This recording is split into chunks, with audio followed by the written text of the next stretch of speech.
Vamos a presentar ahora a nuestro invitado especial, que es el hermano Ariel Soto, que ya nos ha acompañado 2 noches y hoy día es la tercera. El título de esta tarde del tema es El santuario en el libro de Daniel. Así que dejamos a nuestro hermano Ariel, quien tiene el tema de esta tarde y de toda la semana.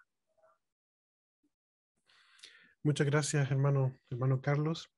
Les doy la bienvenida también a todos los que se han incorporado esta tarde. Los felicito por su perseverancia. Ya es el tercer día y es diferente de las 2 sesiones que tuvimos antes porque ya estamos en la semana. Generalmente nuestra mente está en otras cosas y han decidido reunirse para compartir la palabra, estudiar la Biblia. Así que espero que mi deseo es de que todos reciban la bendición del Señor, porque el Señor siempre va a bendecir a sus hijos que desean conocer la verdad y entenderla mejor y además ponerla en práctica. El día de hoy, como anunció mi hermano Carlos hace unos segundos, vamos a tener un tema ligeramente distinto a lo que hemos visto los 2 días anteriores, y va a ser así también la siguiente sesión, es decir, mañana, porque en vez de mirar el santuario y profundizar en él como lo hicimos los 2 días anteriores, lo que vamos a hacer en la sesión de hoy y mañana es ver la aplicación del santuario en otros contextos, ¿sí? Y el día de hoy es específicamente en el libro de Daniel. Quiero hacer énfasis en lo que también ya mi hermano Carlos dijo hace unos segundos, de poner su nombre. Les invito a todos a que pongan su nombre y de dónde vienen. Una visión rápida sobre los participantes. Puedo ver a amigos de Concepción, amigos de Chillán. No duden en poner su nombre, no importa eh, de hecho es importante que pongan su nombre todos los días. No piensen que es solamente una vez, porque queremos saber sobre su asistencia para poder dar este premio. Repito lo que todos los días digo al inicio. El material que veamos hoy, más los videos, van a ser subidos a internet, así que ustedes en el futuro van a poder revisar este material de nuevo, si quieren repasarlo. Y hago un anuncio que debía haber hecho también ayer, que si ustedes tienen alguna duda durante la sesión de hoy, anótenla, y al final del tema de hoy vamos a tener un par de minutos para contestar las preguntas relacionadas con lo que hablemos. No tenemos mucho tiempo porque la idea es que estas sesiones no sean muy largas, pero vamos a intentar manejar todas esas preguntas. Entonces ahora voy a proceder a compartir mi pantalla. Ok, como es la costumbre que vamos a desarrollar, no es que ya exista, estamos haciendo preguntas al inicio de la sesión, preguntas de la sesión pasada. Bien, como les dije, el día de hoy vamos a tener un tema ligeramente distinto. En vez de analizar el santuario, vamos a ver el santuario en otro contexto. Y en esta ocasión es el libro de Daniel. Y cuando preparé este tema, me di cuenta de que era muy ambicioso. De hecho, vamos a movernos por Daniel 7, 8 y 9. Y no quiero extenderme mucho.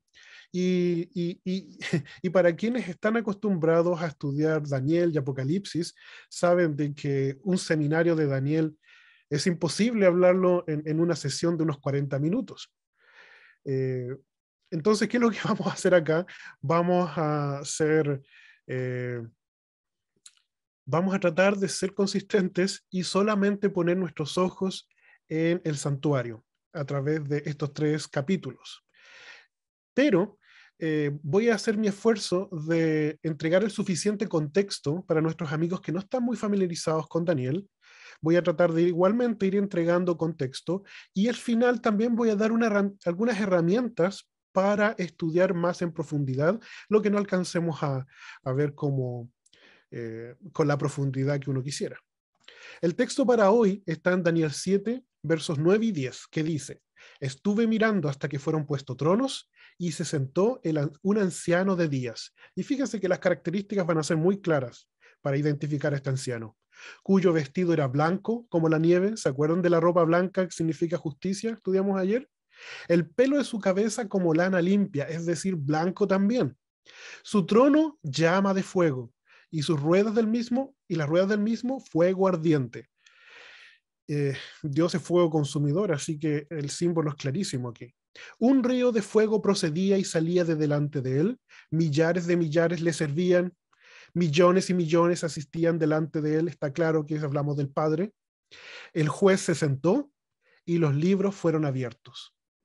Entonces, ustedes que ya están familiarizados con el santuario, por los 2 días que llevamos, ustedes dicen, esto se trata del día de la expiación, porque tenemos un juicio y los libros son abiertos. También mencioné un poco superficialmente ayer acerca de estos libros que son necesarios para desarrollar el juicio. Entonces, ese es nuestro contexto. El contexto comienza con Daniel 7. Daniel 7 dice que el juez se sentó y los libros fueron abiertos. Pero cuando yo quería llegar al punto del juicio, y del día de la expiación en Daniel 8, dije, tengo que entregar un poco más de contexto, así que voy a comenzar en Daniel 7. Así que pido disculpas porque voy a hablar de Daniel 7, pero muy superficialmente. Daniel 7 es maravilloso, es muy conocido y uno acostumbra a decir las 4 bestias de Daniel. ¿Qué pasa aquí? Daniel tiene una visión y ve que del mar van saliendo 4 bestias. La Biblia no nos deja vacíos y nos dice estas bestias son reinos. Nosotros no tenemos que imaginar aquí lo que significa. Nos dice literalmente lo que son. Como Daniel está en Babilonia y las profecías se interpretan desde la época en que está vivo el profeta en adelante, Babilonia es el primer imperio que está aquí, que es el león. Después viene el oso, que es Medo-Persia, luego viene el leopardo, que es Grecia. Y Daniel va identificando las bestias, pero la última bestia, que es la que vence a Grecia, es Roma, pero es tan extraño este animal que Daniel, el pobre Daniel, no tiene ningún animal para decir esto se parece a algo. Entonces ustedes van a ver en muchos apuntes, en internet, videos, cuando hablan de la 4ª bestia, queda a la creatividad del artista. Van a ver dragones, van a ver serpientes, van a ver tiranosaurios rex. Muchas formas ponen a la 4ª bestia porque no se sabe. Daniel no tuvo palabras para definirla, solo dijo que era espantoso y terrible. Y la característica adicional que tenía esta bestia es que tenía 10 cuernos en la cabeza, y también se le explica a Daniel que estos 10 cuernos vienen a ser 10 reinos que nacen de esta bestia. Pero lo interesante es este personaje.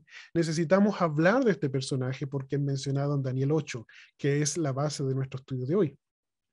Este personaje se llama cuerno pequeño, así lo llama la Biblia. ¿Y por qué?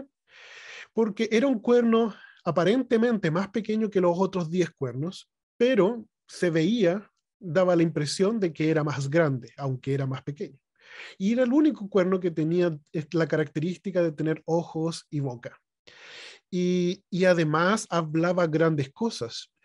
Esta expresión de que hablaba grandes cosas se vuelve a repetir en Daniel 7, se vuelve a repetir en Daniel 8 y se vuelve a hablar de eso en el Apocalipsis. Y la palabra que está queriendo expresar aquí es blasfemia.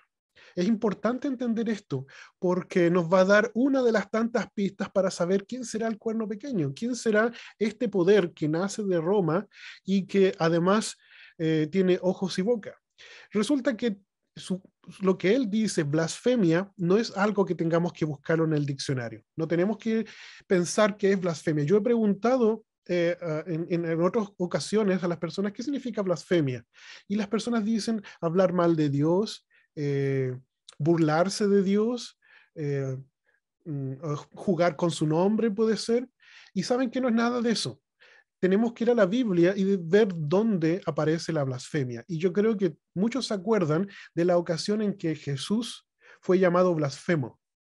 Y fue llamado blasfemo cuando perdonó pecados. Cuando perdonó pecados, los sacerdotes y los fariseos dijeron, este blasfema, porque solo Dios puede perdonar pecados. Entonces, de acuerdo a la Biblia, la blasfemia es tomar la autoridad de Dios, una autoridad que no se tiene, y además, por ejemplo, dentro de esas capacidades que solo Dios tiene, el de perdonar pecados. Así que este es un poder político, pero que vamos a ver que además es un poder religioso por cómo se comporta. Y este poder religioso dice tener la capacidad de hacer cosas que solo Dios puede hacer y por lo tanto blasfemia. Veamos entonces este contexto. Voy a comenzar desde la mitad, no, desde la tercera línea de ese párrafo. Dice: yo entonces miraba a causa del sonido de las grandes palabras que hablaba el cuerno, miraba hasta que mataron a la bestia y su cuerpo fue destrozado y entregado para ser quemado en el fuego. Miraba yo en la visión de la noche, y he aquí con las nubes del cielo venía uno como un hijo de hombre que vino hasta el anciano de días y le hicieron acercarse a él. Fíjense, el juicio empezó y ahora como hijo de hombre, ¿quién va a ser más que Cristo?, se acerca al anciano de días. Y después dice: y le fue dado dominio, gloria, reino, para que todos los pueblos, naciones y lenguas le sirvieran. Su dominio es dominio eterno, está hablando del Hijo del Hombre, el que aparenta Hijo de Hombre, que es Jesús, que nunca pasará, y su reino uno que no será destruido. Quiero que se fijen en la cronología del evento. El cuerno pequeño está al medio, por eso es que tengo que hablar de él. Pero fíjese que más arriba dice que el juicio comenzó y luego dice que Jesús se acerca al juicio, se acerca al Padre. Nos está hablando del día de la expiación. Y cuando Jesús cruza del lugar santo al lugar santísimo y va a la presencia del Padre a interceder. Y lo bonito que nos está diciendo qué es lo que pasa después del juicio. Después del juicio ya Jesús se convierte en rey, porque está diciendo que le fue dado dominio, gloria y reino. Apocalipsis va a entregar mucho más detalles, pero está basado en esta misma idea. Entonces, este texto nos está abriendo los ojos para comprender lo que pasa en el cielo, lo que Dios quería que supiésemos. En otras palabras, que después de que termine el día de la expiación, termine Jesús de interceder por nosotros, Jesús se convierte en rey y, y viene por su pueblo, viene por su nación.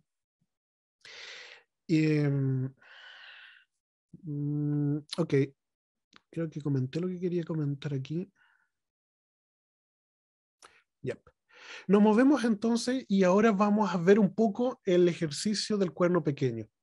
Dice: yo veía que este cuerno hacía guerra contra los santos y los vencía.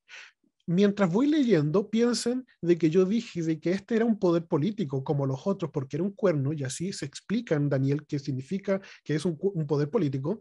Pero si se fijan, este poder político va a estar todo el rato enfocado en cosas espirituales. Fíjense. Hacía guerra contra los santos y los vencía, hasta que vino el anciano de días y se le dio el juicio a los santos del Altísimo. Y llegó el tiempo y los santos recibieron el reino. Dijo así: la cuarta bestia será un cuarto reino en la tierra, el cual será diferente de todos los otros reinos, y a toda la tierra devorará, trillará y despedazará. Y los 10 cuernos significan que de aquel reino se levantarán 10 reyes, y tras ellos se levantará otro. ¿Cuál es este cuerno pequeño? ¿Y qué pasa con él? El cual será diferente a los primeros, y a 3 reyes derribará, y hablará palabras contra el Altísimo. Fíjense, un poder político que habla hacer palabras contra el Altísimo, que vuelve a ser la blasfemia que habíamos visto antes.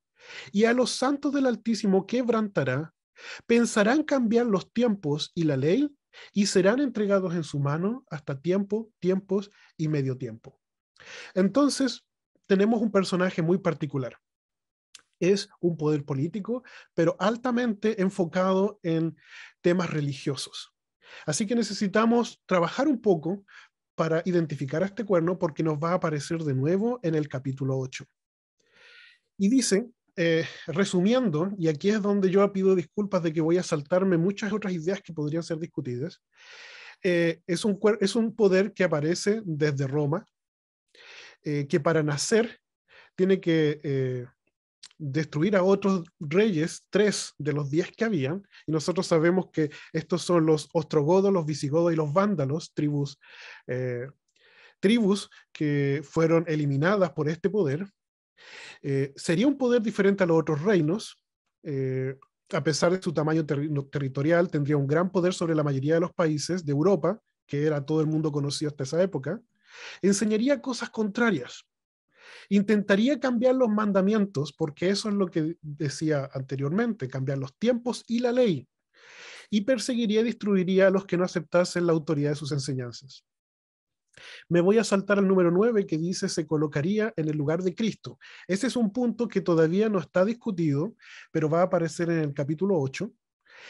Y vimos que tendría autoridad por tiempo, tiempos y medio tiempo. Yo aquí puse 1260 años para dejar claro este asunto.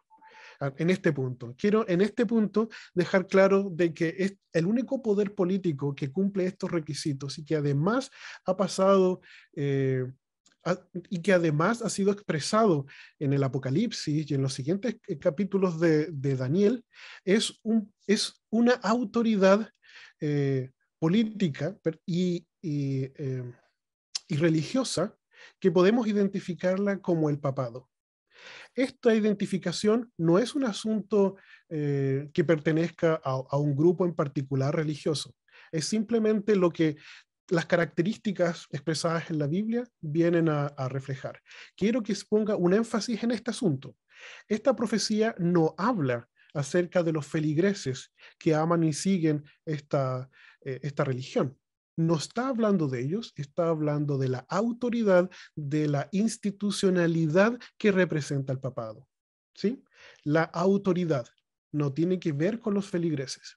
Así que en este contexto hemos identificado que este es un poder que, como ustedes saben, persiguió a quienes se llamaban cristianos, pero no estaban de acuerdo en la autoridad que ellos decían tener. De esa forma nació la Reforma Protestante. ¿Sí? Ustedes recordarán a Martín Lutero clavando las 95 tesis en la iglesia de Wittenberg y que ahora en Chile también se celebra. Ese evento nos recuerda cómo hombres identificaron de que habían cosas que decía esta institución tener autoridad, pero bíblicamente no la tenía. Y ustedes saben que hubo cambio no solamente en el tiempo, perdón, no solamente en la ley, cambiando los 10 mandamientos, sino que además hubo un cambio en el único mandamiento que habla de tiempo. Y por eso es interesante como Daniel dice que intentaría cambiar los tiempos y la ley. Pero fíjense, aquí hay algo muy interesante que es sobre cuánto tiempo iba a gobernar. 1260 años puse yo aquí. ¿Basado en qué? ¿De dónde proviene esto? Bueno, para mí es importante que ustedes adquieran una herramienta, si es que no la tienen todavía, que es la herramienta necesaria para interpretar las profecías de tiempo. Lo que acabamos de leer en Daniel 7 dice tiempo, tiempos y medio tiempo. No está hablando de 1260, ¿cierto? Aquí voy a destacar nuevamente el texto. Serán entregados en su mano por tiempo, tiempos y medio tiempo. El ángel que le presenta la visión a Daniel le dice un periodo de tiempo. Por lo tanto, significa que nosotros tenemos la capacidad de entender eso. Dios nunca entrega información que no está interesado en que uno la entienda. Y para eso nosotros vamos entonces a aprender una herramienta para el estudio profético que se llama el principio día-año. Fíjense que aquí voy a mostrar 2 versículos de muchos en la Biblia que nos enseñan que en el contexto profético Dios siempre utilizó la transformación de que un día profético iba a equivaler a un año humano, a un año calendario. Aquí hay 2 textos. El primero hace referencia de cuando el pueblo de Israel se rebeló y dijo, nosotros queremos ir a espiar la tierra de Canaán antes de conquistarla. Dios nunca les mandó que hicieran eso y Dios les permitió que fueran a espiarla. Se demoraron 40 días y cuando volvieron se rebelaron y dijeron, no vamos a poder conquistar Canaán, hay tierra de gigantes, parecemos langostas al lado de ellos, nos van a destruir, deberíamos volver a Egipto. Y intentaron matar a los 2 espías que eran fieles, y el Señor les dijo, un día por año ustedes van a vagar en el desierto por 40 años porque 40 días se demoraron en espiar la tierra de Canaán. Ezequiel vuelve a presentar la misma idea, pero fíjense la forma, la estructura en que está redactado. Dice un año por cada día, dice Números. Ezequiel dice día por año te lo he dado. Hay otros textos que afirman esta misma lógica, es decir, en el contexto profético, nosotros podemos tomar días y transformarlos a años calendario para comprender el tiempo que Dios quiere que nosotros sepamos. Si está el tiempo en la Biblia es porque Dios quiere que lo sepamos. Voy a decirle más adelante dónde encontrar más versículos que hablan acerca de esto si ustedes están interesados. Entonces, tenemos que traducir esto de tiempo, tiempos y medio tiempo para poder tener otra herramienta más para identificar a este cuerno pequeño. Saben de que en Daniel 4 se habla de la locura de Nabucodonosor, que estuvo en esa condición que Dios lo puso para humillarlo por 7 tiempos. Esos fueron 7 años. La palabra tiempo en el lenguaje original dice periodo de tiempo. Y hay completa aceptación en el mundo de la teología de que estos tiempos significa un año. Entonces, tenemos tiempo, tiempos y medio tiempo. Ya sabemos que tiempo es 1 y que medio tiempo es la mitad de un tiempo, valga la redundancia. Pero ¿cuánto es tiempos? Tiempos es plural, por lo tanto el mínimo es 2, pero de 2 hacia arriba. Partamos con el 2. Y si consideramos que el mínimo el mínimo plural es 2, tendríamos un total de 3.5 tiempos, que viene a ser 3.5. ¿Cuánto habíamos visto que equivalía a un tiempo? Un año. Entonces serían 3 años y medio. La verdad que tenemos herramientas para saber de que en esta ocasión tiempos es 2 sin ningún problema. Voy a mostrarle la evidencia en unos minutos. Si son 3.5 tiempos, 3.5 años, y tomamos la herramienta que acabamos de aprender, que es el principio día por año, tenemos que entonces aplicar esta herramienta a este número y tenemos que 3.5 años multiplicado por 360 días, que es un año regular, tenemos 1260 días. Por lo tanto, el periodo donde tendría autoridad este cuerno pequeño sobre los santos sería de 1260 días, es decir, 1260 años. Y ok, uno podría decir, bueno, pero ¿qué tal si si tiempos en plural a lo mejor significaba 3, 4? Es demasiada ambigüedad. Sin embargo, el Señor no nos deja en una condición de incertidumbre. Nos entregó herramientas. Y de hecho, muy interesante ver de que el Señor repite este asunto en 2 ocasiones más en el Apocalipsis. Mucho tiempo después se lo muestra a Juan y le habla acerca de estos mismos acontecimientos, y estos 1260 días vuelve a repetirse, por ejemplo, en Apocalipsis 12:6. Donde habla de que el pueblo de Dios iba a escapar y sería sustentado por 1260 días. Y si por si eso fuese poco, vuelve a entregar otra herramienta al Señor en el capítulo anterior, en Apocalipsis 11, dice que serían 42 meses. Y un mes regular de 30 días viene a ser entonces 1260 días. Así que hay evidencia para estar seguros de que nuestro cálculo de tiempo, tiempos y medio tiempo equivale a 3 años y medio, y eso significa 1260 años. Entonces estamos en lo correcto. Esta autoridad tuvo poder por 1260 años. Y puede ser que el cuerno pequeño tuvo autoridad por 1260 años.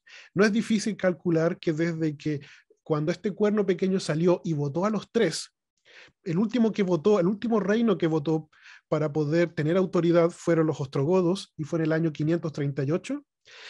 Contamos 1260 años y llegamos justamente al año en que un general se me olvida el nombre de este caballero, era Berthier, pero él era general de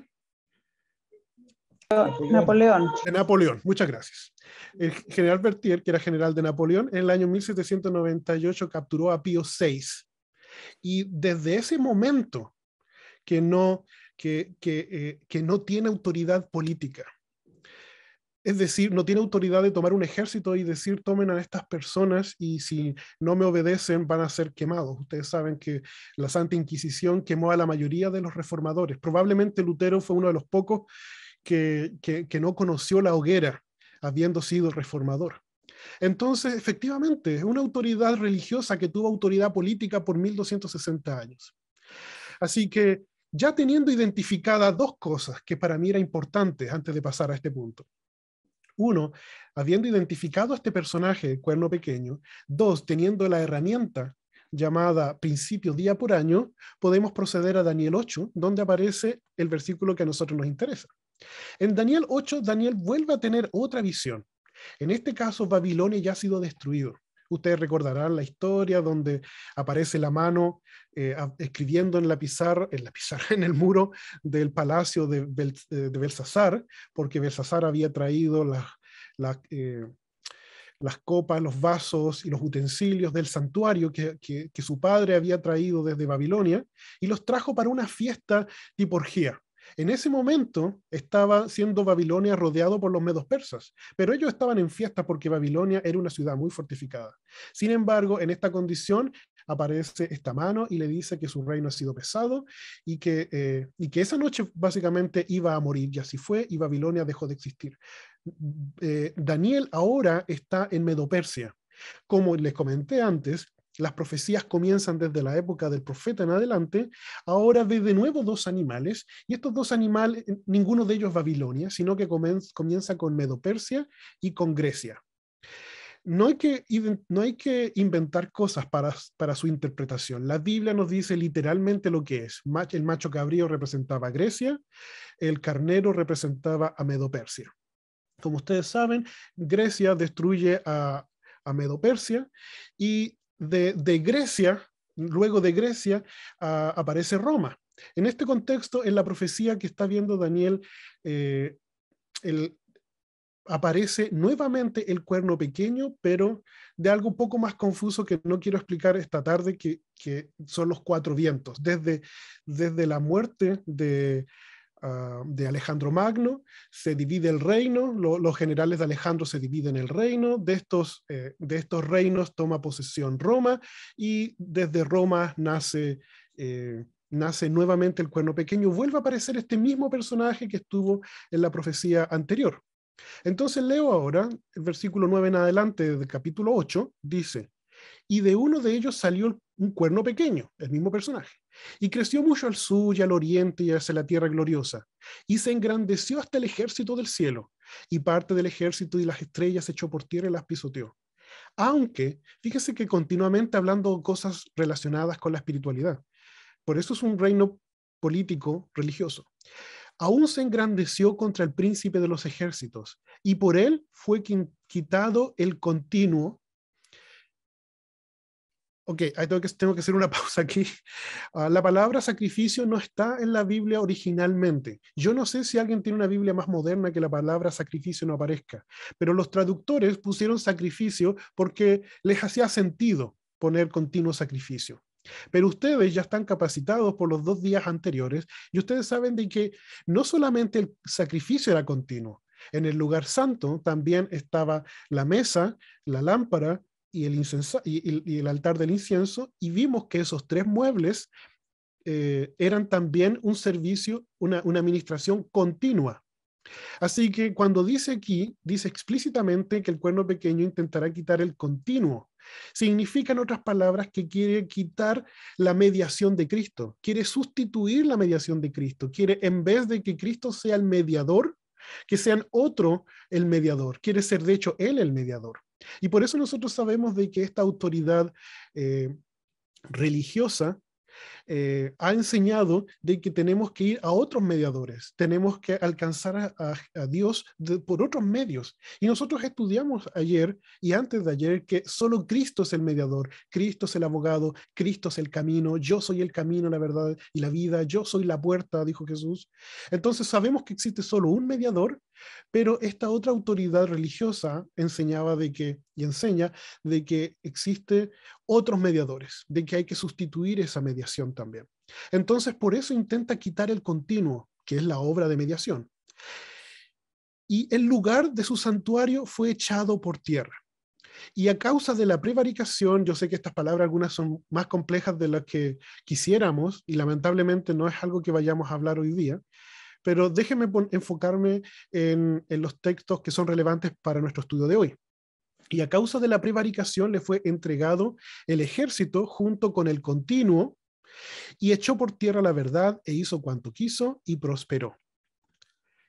Entonces, continuando la profecía, dice, oía un santo que hablaba, y a otro de los santos preguntó aquel que hablaba, ¿hasta cuándo durará la visión? En otras palabras, Daniel está viendo cómo dos ángeles hablan. ¿Hasta cuándo durará la visión del continuo y la prevaricación asoladora, entregando el santuario y el ejército para ser pisoteados? Y la respuesta es del otro santo que ve Daniel. Dice, hasta 2300 tardes y mañanas, luego el santuario sería purificado.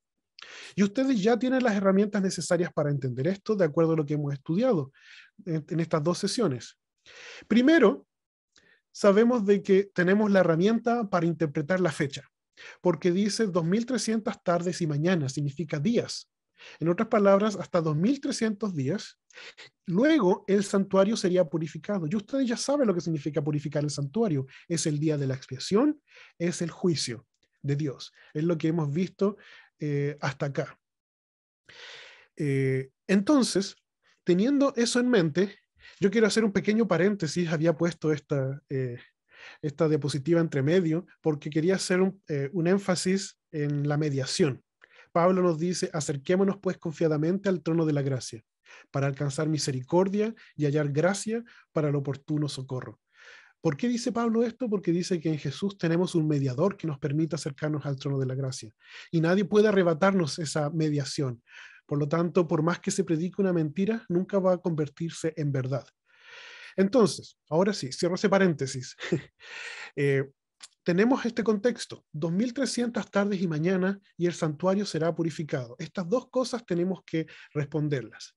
El problema para el pobre Daniel es de que Daniel entendió mal la profecía. Y esto es muy importante entenderlo. Bíblicamente hay varias situaciones donde los hijos de Dios interpretan mal la profecía. Se confunden con la profecía, comprenden algunos elementos, pero no todos ellos. Entonces tienden a ir para el lado de la profecía donde ellos están más familiarizados y no es necesariamente lo que Dios quiere decirles. Vamos a estudiar eso otro día de esta semana. Veremos también otro caso. Y en este caso Daniel está sufriendo de eso.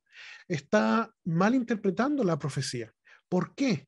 Porque como ustedes acordarán, Daniel está en cautiverio.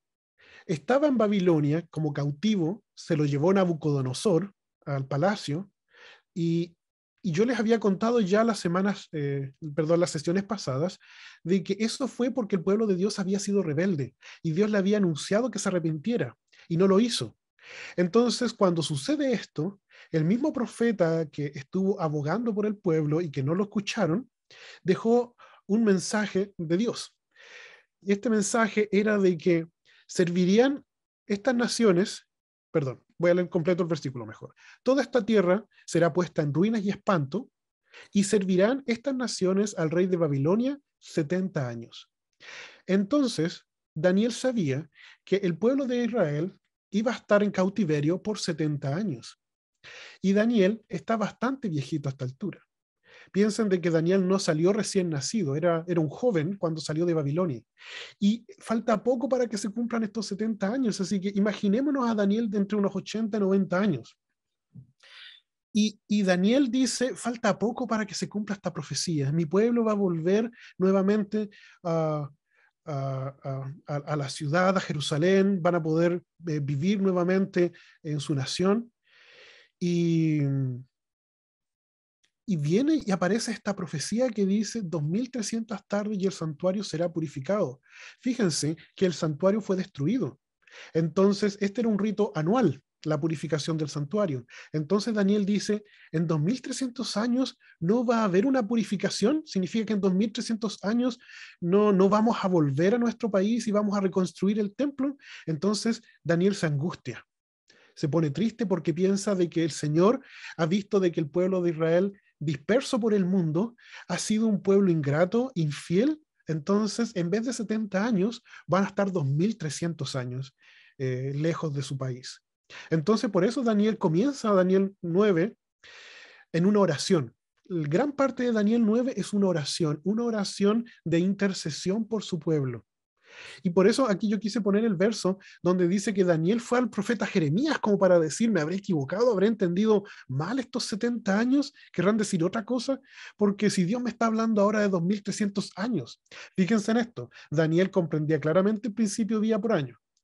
Entonces, en este momento de angustia, Daniel entonces eleva una oración. Y dice, por ejemplo, tomé aquí solo un verso y dice, ahora pues, Dios nuestro, oye la oración de tu siervo y sus ruegos, y haz que tu rostro resplandezca sobre tu santuario asolado, por amor del Señor. Él está abogando para que su santuario vuelva a ser reconstruido, porque piensa de que esa es una señal de que el pueblo vuelve a vivir a su nación. Y ahora pasa lo milagroso. El Señor le envía un ángel, el ángel Gabriel, para que le explique. Leamos estos 4 versículos rápidamente. Aún estaba hablando y orando y confesando mi pecado y el pecado de mi pueblo Israel. Esto es muy importante, amigos. No hay ningún registro del pecado de Daniel en la Biblia. De hecho, cuando se habla de Daniel y de sus amigos, la Biblia presenta un altísimo estándar espiritual, moral y de fidelidad para Dios. No hay nada cuestionable en la vida de Daniel. Así que cuando vemos aquí a Daniel orando y diciendo que, confesando mi pecado y el pecado de mi pueblo, estamos viendo la condición de cómo se acercan los hijos de Dios ante el trono de justicia. No se acercan confiadamente en su propia justicia, se acercan confiadamente en la justicia de Cristo, en la justicia de su intercesor. Entonces, Daniel se humilla, está en humillación, pese a que podría decir, bueno, yo no soy mala persona. Daniel se humilla en esta oración y dice, aún estaba hablando en oración cuando el varón Gabriel, a quien había visto en la visión al principio, volando con presteza, vino a mí como a la hora del sacrificio de la tarde. Y ustedes ya saben que esa hora es las 3 de la tarde o la hora novena, como se llama en la Biblia, y me hizo entender y habló conmigo diciendo, Daniel, ahora he salido para darte sabiduría y entendimiento. Al principio de tus ruegos fue dada la orden y yo he venido para enseñártela porque tú eres muy amado. Entiende pues la orden y entiende la visión. Ahora el ángel Gabriel le va a explicar. La explicación de lo que va a ser a continuación tiene un nombre especial. La gente acostumbra llamar a esto, y los teólogos acostumbran llamar a su explicación, la profecía de las 70 semanas. Fíjese cómo comienza la explicación de Gabriel. Lo tengo aquí en el lado derecho. Dice, 70 semanas están determinadas sobre tu pueblo. Voy a hacer una pausa aquí. La palabra determinada en el original quiere decir cortar. Entonces ustedes pueden entender esto como que Gabriel le dice a Daniel, mira Daniel, esta profecía no es para tu pueblo. Esta profecía es más grande de lo que tú te has imaginado. Esta profecía es mucho más amplia de lo que tú habías esperado entender. Esta profecía, de hecho, solamente un trozo es para tu pueblo. Así que Daniel, le dice Gabriel, Daniel, te voy a explicar el trozo que es relevante para tu pueblo. Y le dice, 70 semanas de los 2300 días, 70 semanas le pertenecen a tu pueblo. Utilizando nuevamente la herramienta que aprendimos, principio día por año, la aplicamos a las 70 semanas y sabemos que son 490 días, por lo tanto, 490 años, y entendemos de que estos 490 años son los únicos relevantes para el pueblo de Israel. Y el resto nos interesa a nosotros el fin. ¿Por qué esto es interesante? Porque esta profecía dice que en 2300 días proféticos, el santuario sería purificado. Y es muy interesante porque 2300 años después, Cristo ya habría nacido, Cristo ya habría ministrado, Cristo ya habría sido crucificado, Cristo ya habría ascendido al cielo, ya no existiría santuario en la tierra. Así que esta limpieza del santuario no era limpieza del santuario terrenal, porque ya había quedado muy en el pasado cuando haya terminado estos 2300 años. Así que se refiere a la limpieza del santuario celestial. No hay otra alternativa.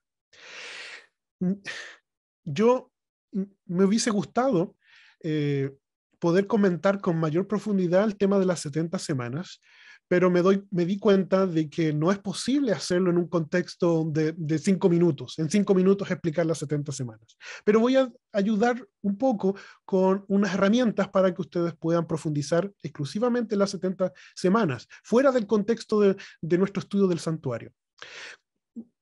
Quiero invitarlos a continuar con la lectura de Daniel 9:24, para que vean las palabras que aparecen aquí. Y sobre tus santos, voy a comenzar desde el principio.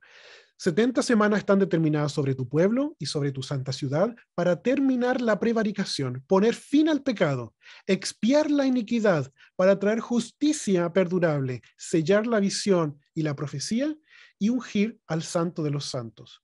Como sale aquí en la columna de su lado izquierdo, todas estas palabras, frases, son lenguajes del santuario. Así que para entender esto, necesitamos entender el santuario. Por eso es tan importante esto. Y fíjense que, como dije al principio, muchos elementos de Daniel están en Apocalipsis. Así que estamos como motivados por el Señor a que si queremos entender la revelación de Jesucristo para su pueblo, que es el libro de Apocalipsis, necesitamos también entender Daniel. Y para entender Daniel y Apocalipsis necesitamos entender el santuario. Así que estamos siendo presionados en el buen sentido por el Señor a que estudiemos el santuario y tengamos el deseo de entenderlo mejor con la ayuda del Espíritu. Ahora yo les había dicho que no podemos hablar de las 70 semanas en un tema propio, en este contexto. Pero quizás esto pueda ayudarles. Como había anunciado en días anteriores, al inicio, junto a mi familia tenemos un ministerio familiar, y dentro de este ministerio teníamos podcast. Mi esposa tenía un podcast, yo tenía otro podcast, y si no sabe lo que es un podcast, es como un programa de radio, pero que está grabado y que se escucha en internet, no se transmite a través de la radio, sino a través de internet, y que uno puede escucharlo todas las veces que quiera. Y yo hace mucho tiempo hice 3 episodios de las 70 semanas. Creo que en el primer episodio de las 70 semanas muestro más evidencia bíblica del principio día por año, y muestro cómo en muchas partes de la Biblia se utiliza el principio día por año para interpretar las profecías de tiempo.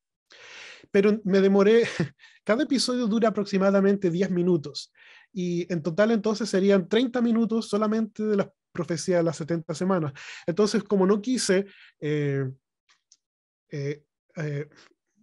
confundirlos ni ahogarlos con información en una sesión, porque solo hoy vamos a hablar de Daniel, quise compartir con ustedes esto.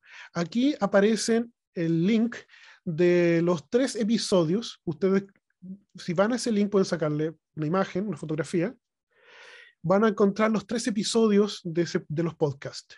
Si ustedes usan Spotify, nuestros episodios también están ahí. Pueden escribir Reflexiones de un Peregrino, que se llamaba mi podcast, y discuto también otros temas teológicos que quizás alguno de ustedes pueda considerar interesante. Lamentablemente, Spotify solo deja los últimos 20 episodios, y estos episodios están bien atrás, así que no aparecen. Por eso que yo puse los links aparte. También ustedes pueden ir a nuestro sitio web y buscar el podcast, y van a salir todos los episodios. Entonces, de esa forma, yo les estoy invitando a que estudien también por su cuenta la profecía de las 70 semanas. Ahora yo voy a explicarla solamente superficialmente, sin utilizar media hora. Aquí está la explicación que Gabriel le da a Daniel de estas 70 semanas, lo que yo me voy a saltar, y voy a mostrarles esta imagen. A propósito, en nuestro ministerio, La Verdad Presente, nosotros también hacemos material para publicación, y nosotros hicimos un volante. Es este volante el que ustedes ven acá. Este volante es de las 70 semanas. Si alguien lo quiere para su iglesia, no importa qué iglesia es, nosotros lo repartimos gratuitamente, pero no lo imprimimos. Significa que nosotros les damos el material y ustedes ven en qué imprenta lo imprimen. Pero es completamente gratuito. Por el otro lado del volante sale la explicación. Esta es la primera cara. Y voy a utilizar eso para hacer un resumen de las 70 semanas. Si se fijan, quiero ver si... Ok, aquí creo se ve mi mouse cuando lo muevo, ¿cierto? Ya, gracias. Entonces, son 2.300 días, significan 2.300 años. La pregunta es, ¿cómo identificar cuándo comienza? Porque esa es la gracia. Cuando termina, sabemos que se purifica el santuario. Pero Gabriel le dice a Daniel cuándo comienza, y le dice que va a comenzar cuando se decrete que el pueblo de Israel puede volver a vivir puede volver a vivir en Jerusalén. Entonces se reconstruye la ciudad y se reconstruye el santuario, que era lo que le preocupaba a Daniel. Por eso Gabriel viene a explicárselo y le dice, mira Daniel, esto es lo que a ti te preocupaba y esto es. Cuando se ordene esto, comienzan las 70 semanas. Y en la redacción de Gabriel, que ustedes van a ver, vieron en la diapositiva anterior donde puse los textos, está diciendo que en la última semana se va a ungir al Mesías. Al final de la semana, olvidé el concepto. No quiero inventar el concepto. Déjenme que lo busque, por favor. Se confirmará el pacto con muchos. Se confirmará el pacto con muchos al final de la semana. Y nosotros sabemos que con la muerte del primer mártir de la iglesia primitiva, el evangelio y este sacerdocio real al que todos pertenecemos se hace amplio, ya no por herencia de sangre de Abraham, ahora por herencia espiritual de Abraham. Todos somos hijos de Abraham espiritualmente. Entonces, desde ese punto, con ese evento se cerraban las 70 semanas. Y luego Gabriel dice, ya a la mitad de la semana se le da muerte al Mesías. Entonces es interesantísimo estudiar esta profecía con detalle porque vemos exactamente cuándo Jesús se bautiza, cuándo Jesús muere y cuándo comienza el evangelio a este pacto no estar solamente con una familia, con una nación políticamente definida, sino con una nación espiritualmente definida. ¿Y qué nos permite entender esto? Nos permite ver de que el santuario, estando ya destruido, como yo había dicho unos minutos antes, la purificación del santuario no puede ser el santuario de la tierra, porque ya no tiene sentido. Uno puede decir, ¿y qué pasa si proféticamente se construye, porque algunos piensan esto, se construye un santuario nuevamente en Jerusalén, que va a tener alguna implicancia profética? No hay razón para que exista un santuario nuevamente en la tierra. ¿Por qué? Porque no hay nada que hacer aquí en la tierra. El verdadero Cordero ya murió aquí en la tierra y ahora está ministrando en el cielo. No hay ninguna razón lógica ni bíblica para creer de que otro santuario se va a restablecer aquí en la tierra. Por lo tanto, la única respuesta es la expiación o purificación o inicio del juicio en el cielo. ¿Y cuándo sucede esto? Exactamente en el año 1844, si calculamos los 2.300 días proféticos, 2.300 años. Y fíjense que esto es tan maravilloso que uno dice, si las 70 semanas se cumplieron a la perfección, se cumplieron con sincronía absoluta, se cumplieron con perfección divina, ¿quién soy yo para dudar de que el resto de los 1810 días no vayan a cumplirse? Como fue un evento en el cielo, yo no soy quien para juzgar sobre si ocurrió o no ocurrió. Por fe, yo creo que ocurrió. Porque por fe, yo puedo confirmar mi fe, de hecho, de que las 70 semanas perfectamente calzan en los eventos que dijo que iban a suceder. Por lo tanto, no quiero fallarle al Señor y dudar de que el cumplimiento de los 2300 días tiene que suceder lo que dijo que iba a suceder, que era la purificación del santuario, que era Cristo pasando del lugar santo al lugar santísimo, o el inicio del juicio de Dios. Eso es la revisión del santuario con respecto al libro de Daniel. Ahora, hemos concluido nuestra revisión, nuestra sesión propiamente tal, y antes de ver el resumen y pasar a una sección de preguntas, voy a otorgar el tiempo y cerrar mi pantalla para la adoración musical o el especial musical.